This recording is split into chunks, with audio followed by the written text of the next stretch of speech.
we have team coverage once again today. That coverage takes us to both the peninsula and the south side because those neighborhood roads are bad everywhere. And Chief Meteorologist Don Slater is tracking even warmer temperatures. But let's get you started with 10 on your side's Matt Gregory and the conditions in Virginia Beach. Matt.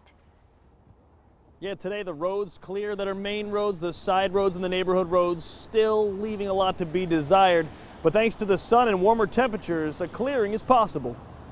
On Bayside Drive, you'll see a sheet of ice and Benjamin Garvin. He and his family haven't tried to leave their house since Friday, with good reason. A car came across the median through the bushes here and down the road, didn't stop.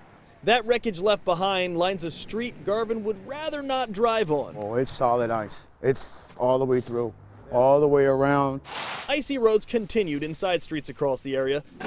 And who would know better than Martin the mailman? It's a lot of ice mostly in the neighborhoods. Martin says the ice and snow make his route longer, but some people have helped. A lot of people don't clean their stairs, but some people do. By the middle of the day, Martin got some help from Mother Nature. The sun beat down on snow mounds and temperatures rose.